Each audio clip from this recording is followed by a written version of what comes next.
And our speaker is uniquely qualified to do this because God has shown him what is coming for America. Who is he? Why has he earned the right to talk on such a subject?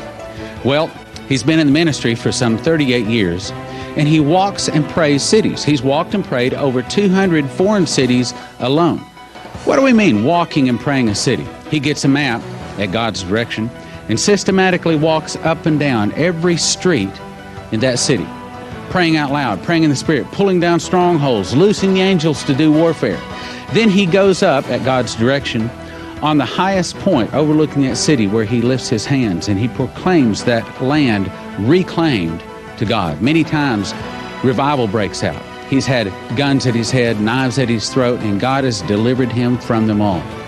One day, while walking a city, as you'll hear tonight, December 14th, 1986, he was lifted above the earth, and he looked down on it like a globe. And God showed him a vision of submarines launching nuclear weapons and landing here in our beloved America. The Laika-class submarine follows on from the PR.885 or 885M Submarines-class cruise missile submarines.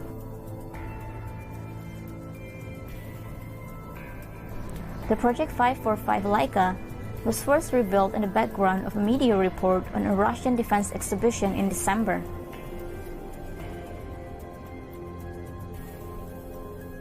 Although it has not been officially confirmed, the new design is likely to be the next generation Russian attack submarine project known as Husky. The name Laika refers to a breed of Siberian hunting dogs very similar to the Husky. Russia plans to replace its aging Akula and Victor-class submarines on more or less of one-to-one basis, which means about a dozen Laika boats. However, that depends on how trouble-free the development of this new class of submarines is and the health of the Russian economy.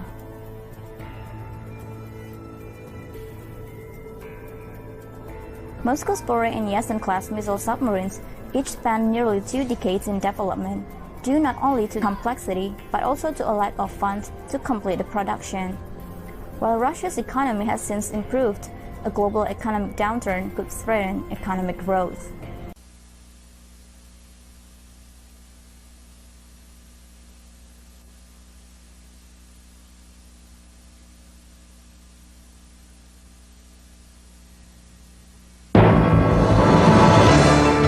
The Prophecy Club.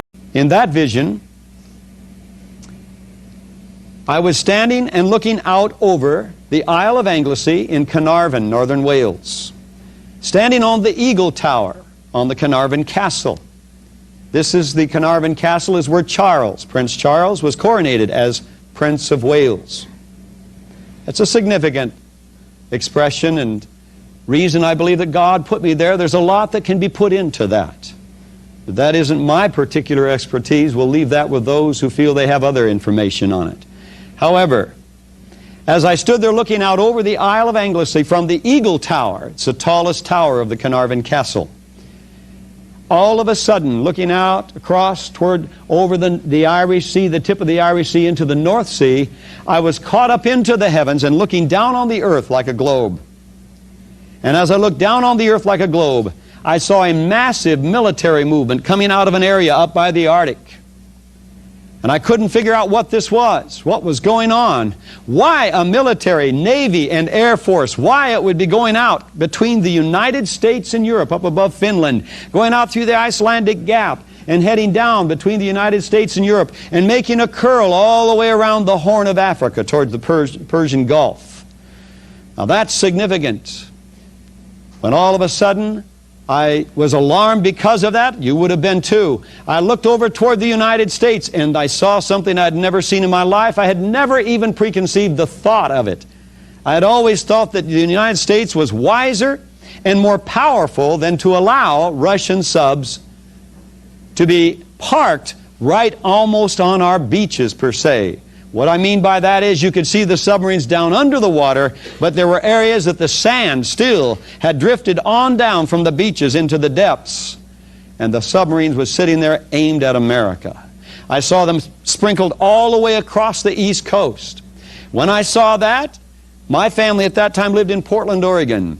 I was alarmed, of course, and I wanted to look over toward Portland to see what was going on. And as I looked across the continent of the United States of this globe, I saw the submarines from way up by Washington, the top of Washington, all the way down around towards San Diego, poised in the same way all the way along our coast in the north from the Pacific side. Then something else caught my attention. I began to see radio towers going up all across the nation. And these radio towers, as they went up, the dotted lines began going out as though they were transmitting. And then there was an alarm went off in me. They're sounding the alarm. We're going to be under attack. The siege is laid. When all of a sudden I was watching these radio dots going out like the transmitting of a warning, and instead of the people being warned, they sprinkled to the ground like dust. And an alarm went off in me, and I cried out in the heavens, and I said, "Oh God, they won't even know what hit them."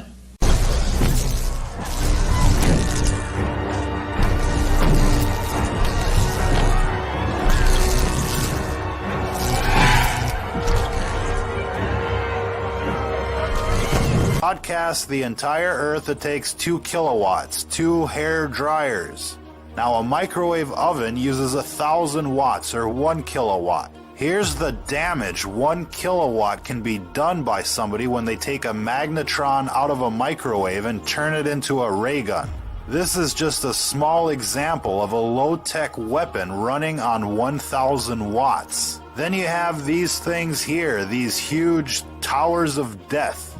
Now each row in this tower, an array, or a set of dishes or rectennas or whatever you want to call them, is connected to a cable with a maximum power output of 300,000 watts, or 300 kilowatts. That's 300 microwave ovens. We base that conservative estimate based on the gauge of the cabling that's running up to one of these arrays. They're estimated at 300,000 watts per cable. Those aren't fiber optic cables running up to those arrays. It's a thick copper gauge transmission line quality cable running up those towers. Now if there's 10 cables, that's like 3 megawatts of power. And these cables are out there to output power to the magnetron, not for data transfer. That's an important point. These cell phone towers are weaponized. There's no other reason to have this much power running up the cables. It isn't for data transfer. Now, FCC regulations limit normal transmission per array to about 400 watts. To put that into perspective, 1 watt from your phone can go 25 miles to the nearest tower. A 1,000 watt magnetron on a stick can blow shit up. And these towers have a 300 kilowatt power line running up to each rectenna. And who knows, there could be an amplifier at the top of these towers that steps up the power even more. The point is here, ladies and gentlemen, is that these companies like Lucent and Google could turn up the juice at any time and nuke a town. They could nuke the entire country without any warning, without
That's crazy! Smart murder meters. The smart murder meters are part of the fast track Okay, they do it in secret. They put a smart meter in your home. Te ponen un medidor inteligente en tu casa. It's connected to the internet. And then they're going to give you, later in the future, they're going to tell you to change your appliances. They're going to spike the voltage, the wattage within the power grid, so your appliances start exploding. Say hello to Project Ares. What is it? It's what we got from Mr. Nobody's plane, or at least part of it. Ares was designed to override and assimilate anything that runs on code.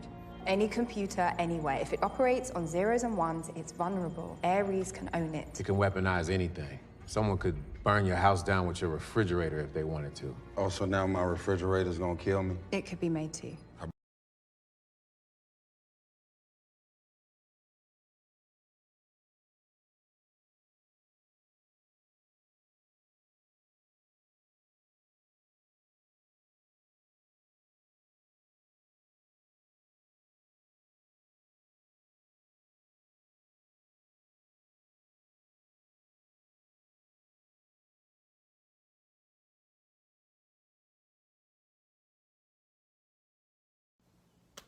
Hi, I'm Rosa Corey with the Post-Sustainability Institute and Democrats Against UN Agenda 21.com.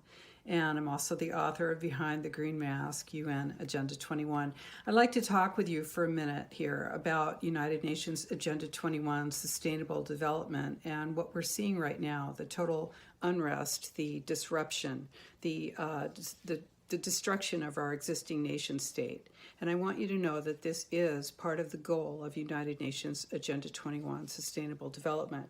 When you think about what SMART is, it's sustainability, monitoring, assessing, rating, and tracking you. So when you hear that the United Nations has a goal of total connectivity, universal connectivity across the world for all people, whether they're in Africa or Asia or anywhere else in the world, that every single school child, it's a UNICEF program, GIGA, should have access to the internet. And in fact, that they say that they have digitalized the world more in the last 10 weeks with the COVID experience. They've just digitized the world more in the last 10 weeks than they have in the last 10 years. So this is a goal, and the goal is to control you, to surveil you, to manage you, to monitor you. And why? Okay, am I just paranoid? Is this just some, panic that I have going here? No, this isn't. In fact, the United Nations Agenda 21 Sustainable Development Goal has been very clear for a long, long time, about 150 years. And that goal is to, rid the planet of undesirables, to limit the population. As Ted Turner says, there's just too many people using up too much stuff, right? That's you. Ted Turner. Captain Cousteau and I were having this discussion 20 years ago on the Amazon on the Calypso, and he just said, failure is not an option. Failure is not an option. We have too much at stake. This world is so beautiful, and I love it so much, like we all do. And we just can't let it be destroyed. Ted Turner said that in order to prevent catastrophic consequences of overpopulation on the world and the fact that there would not be enough food or water for people to drink or food for people to eat, and there would be the consequence of starvation and famine, that we needed to reduce the world's population by 95%.